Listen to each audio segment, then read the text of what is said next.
Hello and welcome to Let's Play DROD RPG.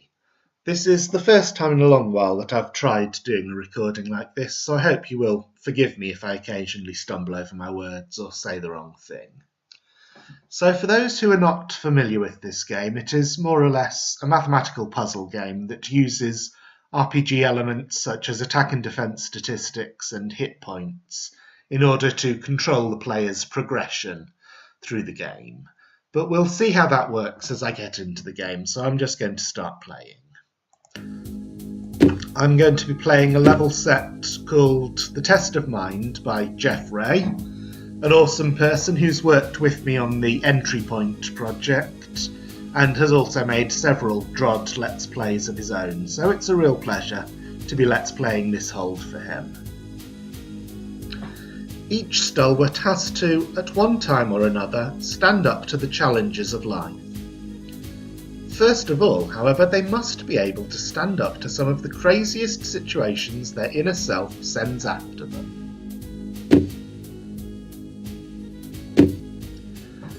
Gabardo has started the ritual to challenge himself. He felt sleepy and fell on the ground, snoring. At this time, Gabardo's inner self locked all way of escape and laid down the challenges he will have to pass by. Gabardo held on to his short sword and braced.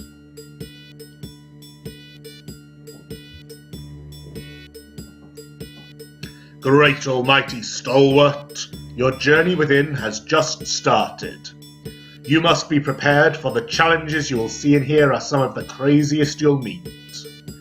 This journey is divided in parts. At each part I will score you depending on your performance. May this not be your main objective though, for your survival will determine whether you are a true stalwart or not. Also, you may store objects in your inventory. Farewell.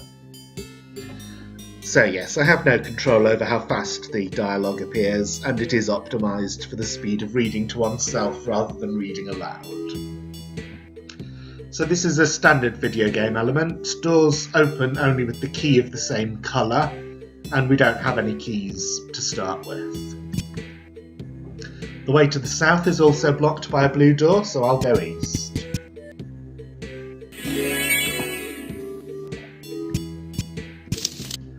Life is made out of many choices that each have an outcome on your future. In this quest, often will you be asked to make such choices.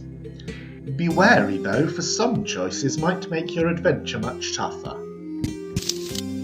Remember, there is a way to save yourself should you get stuck. Saving often is the key to avoiding making crazy choices.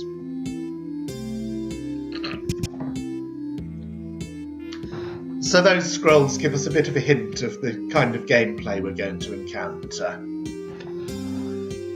The hold is made up of a series of choices. So for instance, should I kill this roach or open this yellow door to open the passage to the east? All the choices will consume our resources in various degrees, such as our hit points, greckles or money, and keys. And it might seem that because we don't know what's ahead, we don't know what resources we're going to need later, that the game is a lot of trial and error. But I hope in this Let's Play to show that it's not really like that, that by making sensible choices we can minimise the need to save and restore to earlier saves. So one thing about this game is there are several different level sets, including the official Tendry's Tale, which I have played, and by playing several of these level sets you get to pick up rules of thumb that are applicable generally, and one of them is about roughly how much the keys are worth. So we can click on any monster to get its expected damage, in this case 20, because all combat in this game is entirely deterministic. The damage you do is your attack minus the enemy's defense, so 20 minus 2 is 18, which means I can deplete the roach's hit points in just 3 hits. player always gets the first hit if he carries a weapon, and here we start with a weapon. So if I'm killing the roach in 3 hits, it gets only 2 hits on me. 20 minus 10 is 10. Twice that is 20. So we have no choice for the first roach. And for the second one, it's generally true that keeping a key is worth much more than 20 hit points. Hit points are much more easily replenished. So I'm going to kill the roach. Just moments ago, the inner self incarnation told Gabardo he had to be really careful along his path. He also mentioned challenges like he never saw before. He was nervous but quickly regained confidence. Showing nervosity in front of the enemy was a weakness, and no stalwart would dare show weakness. Alright, time to get started. That inner self seems to speak the truth. If so, I will have to be extremely witty to get through this level.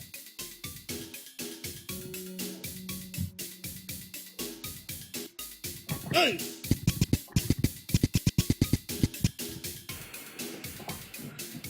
So this room is a dead end that just allows us to exchange some resources for others.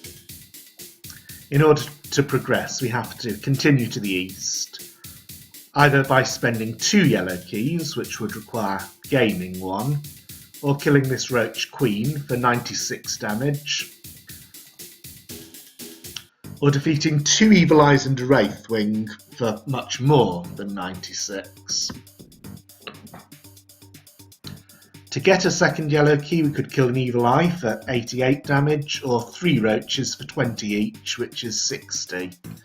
One thing about this game is that all monsters of the same type have the same statistics. So having just fought a roach for 20 damage, we know that all roaches will do 20 damage each. And that's true as long as our attack and defense remain constant. It is possible to increase our statistics by picking up power gems and shield gems or better equipment, but this is a fairly simple level to ease us into the game. At the start, there's no gems to collect, no better equipment, and there's not much on the entirety of this level. So yes, a little confession there. I have played through this first level, but only the first level before doing this recording. I have played this hold in the past, but many years ago, so I don't remember any of the choices beyond the first level.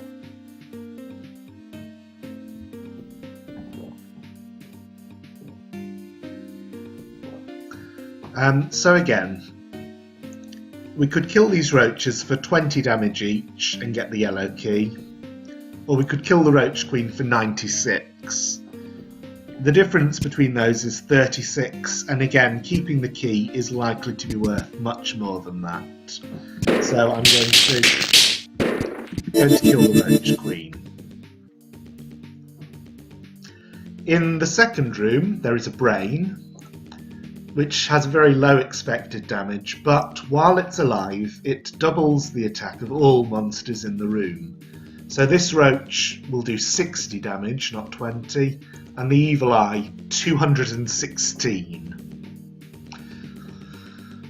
We need a green key to kill the brain, but we do get a yellow key back, and I'm going to play through and make exactly the same choices as the first time I played through this level, so that I'm not using an unfair advantage of hindsight. And I decided to get the green key and kill the brain because getting the yellow key back seemed worth it, because there are so many yellow doors near the start of this level. So how to get a green key? Well, I've now got 10 Greckles. That's enough to open a Greckle gate. Nice.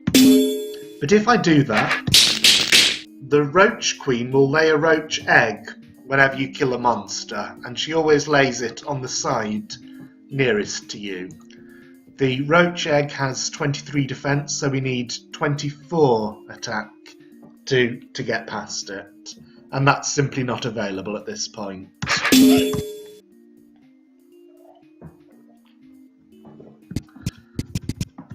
So I undo those moves, get this yellow key, and use that to get in here. There is a crumbly wall next to the Roach Queen, so I don't even have to kill her.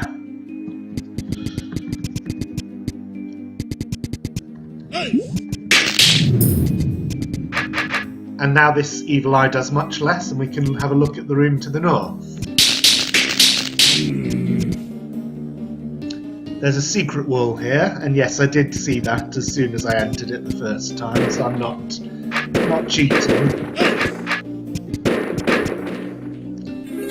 It gets us to this room where we're blocked, but if we enter this way, I can now make the choice to spend a green key for the wooden shield, which is plus 10 to defense. That means I take 10 less damage every time I'm hit, so it's definitely worth getting as quickly as possible. Where can we find another green key? Well, this one is now very cheap because we killed the brain.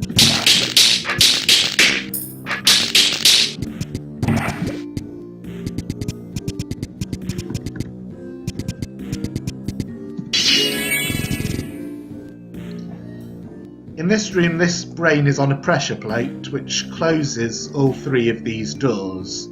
So if I'm ever to get any of these, I have to do it while the brain is alive. And now that I've got the shield, these only do 40 damage, even with the brain. So I think it's worth it.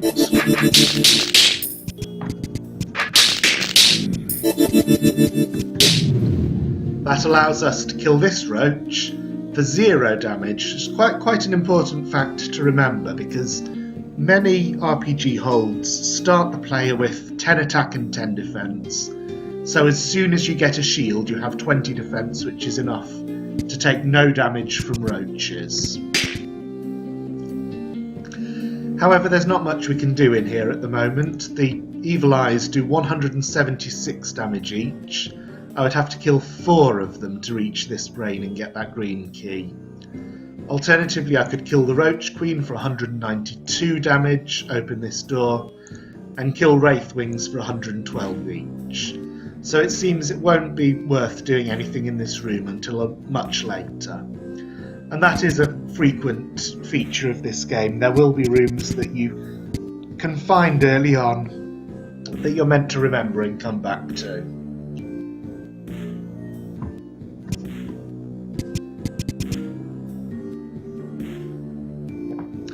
I need to open these yellow doors in order to make any progress. And now I need another green key. There is only one left that I can get. I think it's this one. And here we're going to see another feature. Evil Eyes. This one says 36 damage. This one says 48. That's because I can attack this one from behind and surprise it, so I get 1 extra hit before it notices me.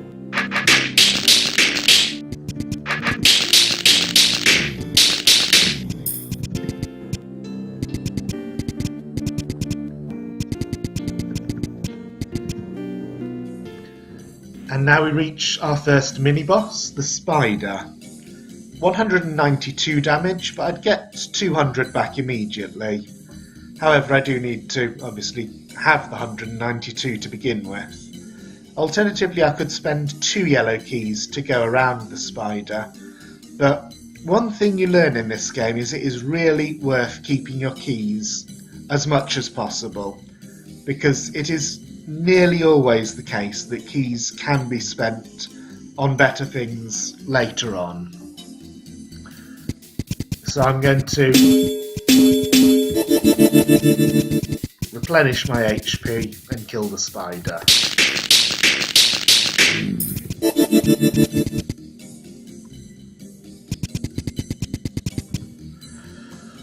Okay, this is a good point to make a save because we have a tough decision. We can either go to the south, fighting this evil eye, or to the north, fighting a spider and an evil eye. But that does give us the chance to get this 200 hit points back, so it's likely to be worth it.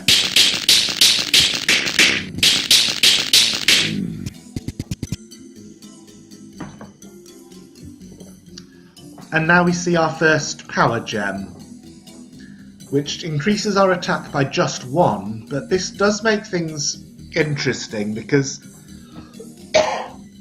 a consequence of the rules of this game is that there are certain attack checkpoints where you kill a monster in fewer hits. So for instance, this Wraithwing does 36 total damage, but I'm dealing 17 damage to it. So if its HP were just 1 less, 34, I would kill it in 2 hits. Or if my attack were just 1 more, so I dealt 18 damage to it, again I would kill it in 2 hits.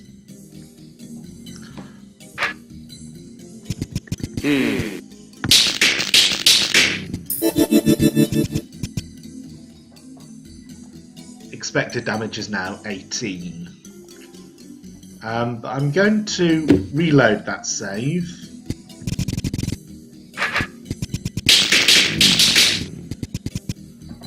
Because this room has a rather interesting choice, which is that when we kill this evil eye, both queens will spawn a roach egg, and when you kill the first queen, the second one will spawn a second egg, making it impossible to get past her.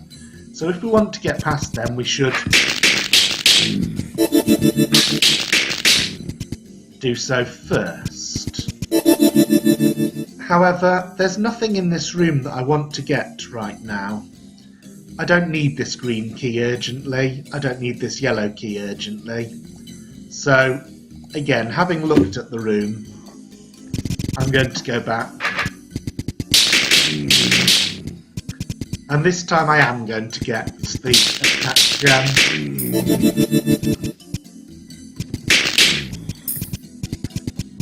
I'll also get this, because we're going to be fighting the boss of the level soon. So here is another similar setup. I have to kill this first eye. Now, eyes always watch the square immediately ahead of them, so if I step on this square, I take a hit. I could kill the eye without taking the hit. I would still take 4 hits from it for a total of 48 damage, but that does not include an extra hit. I still hit the eye first if I do that. Alternatively, I could take the hit, and that allows me to get this green key now. Well, I don't... As it happens, I'm not going to need that green key during this level.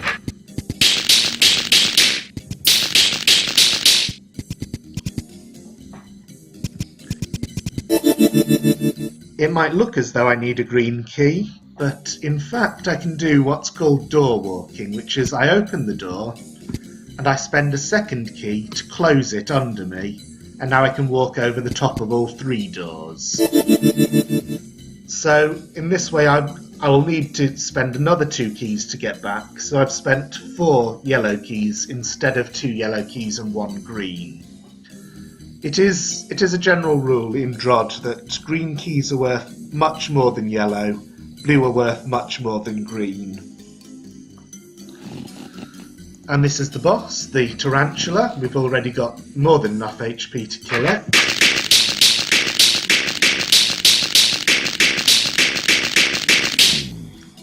And you see that the 1 attack I gained did help me in that fight.